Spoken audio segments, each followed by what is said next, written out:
All right, everyone, welcome back. Ready for another deep dive? Always. Okay, cool.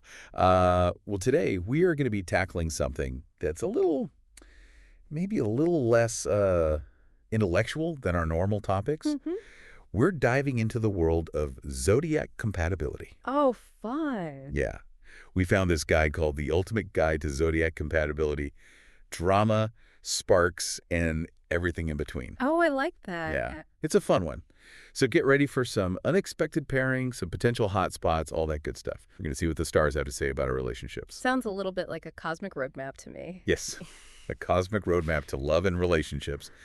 But before we get into all that good stuff, I know not everyone is like an astrology expert. Yeah, that's true. We got to lay down the basic. Can you give us a quick rundown of the zodiac signs and how they all fit together? Absolutely. So we have the 12 signs of the zodiac, and each one belongs to one of the four elements: fire, earth, air, and water.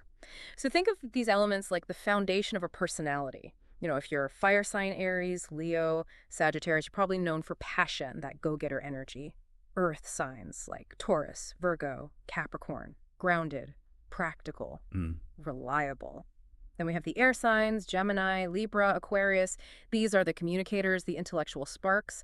And finally, we come to the water signs, Cancer, Scorpio, and Pisces, ruled by emotions and intuition. So that covers the signs and the elements, but this guide goes way beyond just sun signs, right? It emphasizes the importance of the whole birth chart for compatibility. Exactly. Sun signs are just the tip of the iceberg.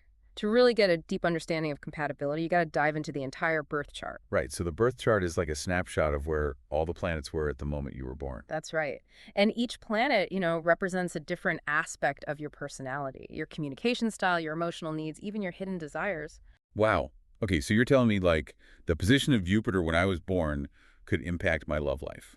Well, maybe not directly, but Jupiter's position can actually reveal a lot about how you approach growth and expansion. And that, plays a huge role in how you navigate relationships. Okay, this is getting pretty deep. Can we walk through like a hypothetical example to see how all this works in a compatibility analysis? Sure, let's do it. Let's imagine we have a Gemini, that's an air sign, known for being adaptable, loves communication. We'll pair them with a Scorpio, water sign, intensity and depth. Seems like a bit of an odd couple, right? Maybe on the surface, but when you look deeper, you see Gemini's lighthearted energy can help Scorpio loosen up a little bit. Scorpio's depth. That can bring a sense of purpose to Gemini's many, many interests. So it's a dynamic where both partners can really learn and grow from each other. Okay, that's a really interesting way to look at it. But this guide also brings up how some seemingly good matches, like based on traditional astrology, can actually be a recipe for, well, disaster. Oh, yeah. Traditional astrology might say two earth signs are perfect together, but that's not always the case. Imagine a Taurus who loves stability and routine, with a Virgo who is constantly analyzing and striving for perfection. Ooh, I can see the clashes already. Right. Taurus might feel constantly criticized, while Virgo might feel stifled. There's definitely potential for sparks, but not always the romantic kind. So even though two signs share an element, their specific placements in the birth chart can create a totally different dynamic. Exactly. And that's the beauty of astrology. It's all about nuance. We're not making blanket statements, but rather understanding the unique interplay of energies between two individuals. And this guide dives into some surprisingly good pairings, too. Right, like Virgo and Aquarius. Didn't see that one I coming. know, right? Mhm. Those unexpected pairings can actually create some of the most exciting relationships. Virgo's grounded, analytical nature paired with Aquarius's innovative, out-of-the-box thinking, they challenge each other, push each other to grow in unexpected ways. I love that. This guide is really flipping the script on traditional compatibility ideas. But I got to ask, for those out there who are a little skeptical, how would you respond to someone who says, is this astrology stuff even legit? I totally understand the skepticism. Astrology isn't a hard science. It's not about predicting the future.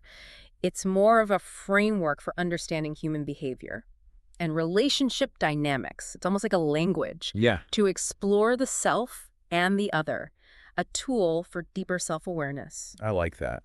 So listeners, if you're taking away anything from this deep dive, remember, Don't just focus on sun signs. Right. Dive deep into the whole birth chart. Look at all the different aspects. You'll get a way more nuanced picture of compatibility that way. Absolutely. And don't be afraid to question those traditional pairings. Remember, some of the most fulfilling relationships come from unexpected combinations. That's so true. And above all, approach it all with an open mind.